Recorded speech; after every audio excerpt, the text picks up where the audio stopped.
Le village de Mwamba était un endroit pittoresque, niché au cœur d'une jungle luxuriante en Afrique. La vie y suivait un rythme paisible, bercé par le chant des oiseaux et le bruissement des feuilles sous le vent. La famille Mbenga était au cœur de cette communauté soudée. Robert, le patriarche, était respecté pour sa sagesse et son dévouement envers le bien-être du village. Sa femme, Amina, connue pour sa gentillesse, cultivait des plantes médicinales, tandis que leurs 3 enfants, Kofi, Lila et Juma, apportaient joie et énergie à leur foyer. Chaque journée à Mwamba débutait par le lever du soleil, accompagné des chants joyeux des oiseaux. Les habitants se réveillaient lentement, se préparant pour leurs tâches quotidiennes. Les femmes se rendaient au champ ou au marché. Les hommes allaient chasser ou réparer leur maison. Et les enfants, insouciants, jouaient partout où ils le pouvaient. Le premier signe de trouble survint lorsqu'un jeune homme nommé Sefou ne rentra pas chez lui après une journée de chasse. Sa famille, inquiète, alerta rapidement le village. Des groupes de recherche furent formés et pendant des jours, ils fouillèrent la jungle dense sans succès. Les murmures de peur commencèrent à circuler parmi les villageois, chacun se demandant ce qui avait pu arriver à Sefou. Les jours passaient et l'absence de Sefou devenait de plus en plus préoccupante. Les recherches intensives n'avaient donné aucun résultat et la peur s'insinuait dans chaque maison du village. Le mystère de sa disparition pesait lourdement sur les esprits, jetant une ombre sur ce coin de paradis. La situation s'aggrava lorsque d'autres villageois commencèrent à disparaître. Des hommes, des femmes et même des enfants semblaient se volatiliser sans laisser de traces. L'inquiétude se transforma en panique et la peur collective menaçait de déchirer le tissu social du village. Des rumeurs de créatures maléfiques et de malédictions anciennes commencèrent à se répandre, alimentant la terreur. La paix qui régnait autrefois à Mwamba était désormais remplacée par une peur omniprésente. Les habitants se terraient chez eux, évitant la forêt et ne sortant qu'en groupes armés. La vie quotidienne était devenue une lutte constante contre une menace invisible, et l'esprit de communauté commençait à s'effriter. Un soir, un jeune homme nommé Kato, connu pour sa curiosité et son courage, décida de s'aventurer seul dans la jungle pour chercher des indices sur les disparitions. Armé seulement d'une torche et d'un couteau, il s'enfonça dans la forêt épaisse. La nuit était sombre et les bruits de la jungle nocturne amplifiaient son inquiétude. Chaque pas semblait résonner plus fort, chaque craquement de branches alimentait son imagination fertile. Après des heures de marche, Kato entendit des voix et des chants étouffés au loin. Intrigué et effrayé, il s'approcha prudemment, éteignant sa torche pour ne pas se faire repérer. La lumière d'un feu dans une clairière apparut à travers les arbres, projetant des ombres inquiétantes sur le sol. Ce qu'il découvrit alors dépassa de loin ses pires cauchemars. La famille Mbenga, réputée pour sa respectabilité, se trouvait réunie autour d'un grand feu. Robert, le patriarche, récitait des incantations dans une langue ancienne, tandis qu'Amina et leurs enfants étaient occupés à préparer un rituel macabre. Des morceaux de chair humaine étaient disposés sur des pierres autour du feu, certains encore reconnaissables, d'autres réduits à des restes sanguinolents. Les visages des Mbenga étaient déformés par une frénésie bestiale, leurs yeux brillants d'une lueur malsaine. Kato resta figé de terreur, observant la scène avec horreur. Amina coupait des morceaux de chair avec une précision clinique, les jetant dans le feu où ils crépitaient en dégageant une odeur écœurante de viande brûlée. Les enfants, Kofi, Lila et Juma, participaient activement, leurs rires enfantins contrastant de manière sinistre avec l'atrocité de leurs actions. Robert leva alors les bras, tenant une tête humaine fraîchement coupée. Il entonna un chant puissant, appelant les esprits de la forêt à bénir leur festin. La tête fut ensuite placée au centre du feu, les flammes l'entourant et la consumant lentement. Amina et les enfants dansaient autour du feu, leurs chants et rires résonnant dans la clairière. Kato, en état de choc, sortit son téléphone portable avec des mains tremblantes et prit des photos de cette scène d'horreur. Il savait qu'il devait fuir avant d'être découvert. Ramassant son courage, il recula lentement, essayant de ne pas attirer l'attention. Mais une branche craqua sous son pied et les Mbenga se retournèrent brusquement.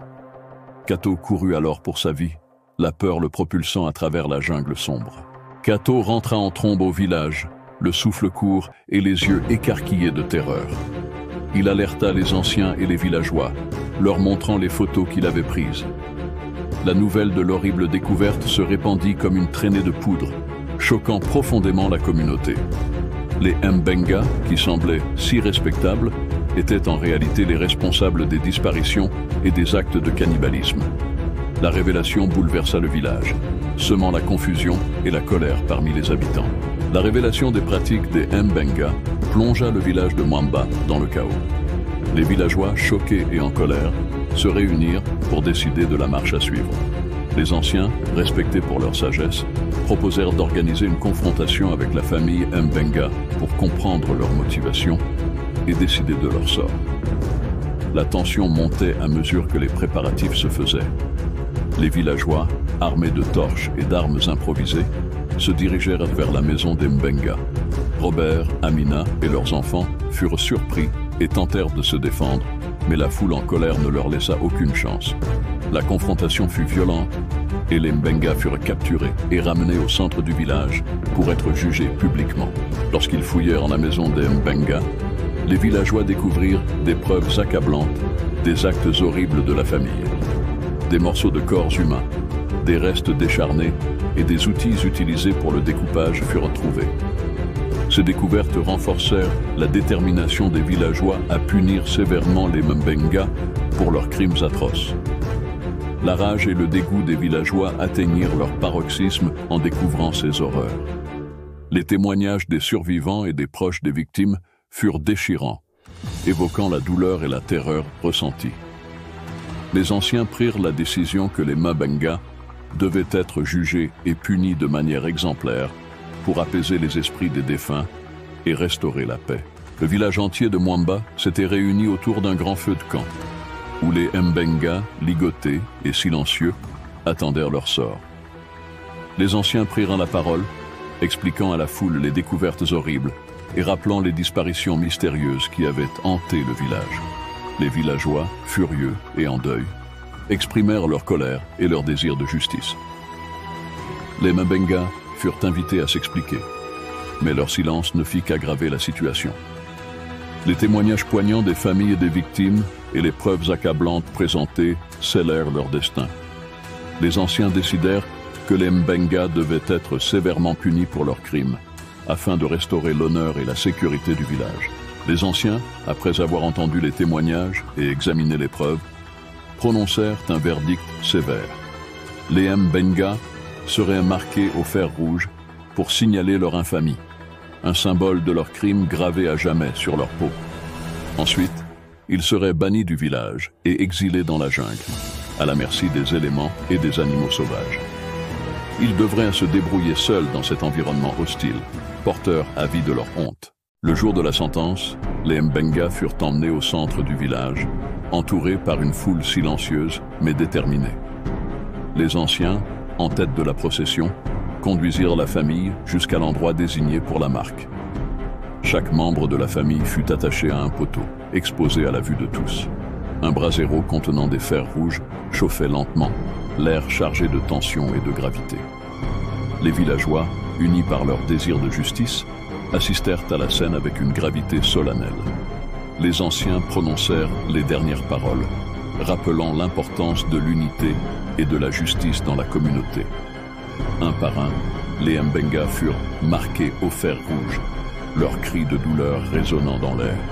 Les marques, encore fumantes, étaient visibles sur leur peau, symbole éternel de leur infamie. Après avoir été marqués, les Mbenga furent escortés à la lisière de la jungle. Là, on leur donna quelques vivres pour quelques jours et ils furent abandonnés, livrés à eux-mêmes dans la forêt impitoyable. Les villageois regardèrent en silence, sachant que justice avait été rendue et espérant que les esprits des victimes seraient enfin apaisés. Après le châtiment infligé aux Mbenga, le village de Mwamba entreprit une période de reconstruction. Les habitants, unis par les épreuves qu'ils avaient traversées, commencèrent à rebâtir leurs maisons et à renforcer leurs liens communautaires. La peur qui avait hanté leur vie fut lentement remplacée par une détermination à surmonter l'adversité.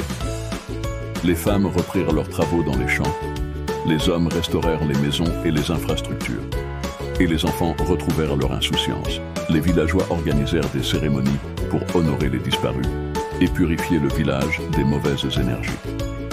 Ces rituels apportèrent un sentiment de clôture et de renouveau à la communauté. Merci d'avoir regardé cette histoire captivante sur Story Rita. Si vous avez aimé cette vidéo, n'oubliez pas de liker, de commenter et de vous abonner à la chaîne pour ne pas manquer les prochaines aventures. À très bientôt.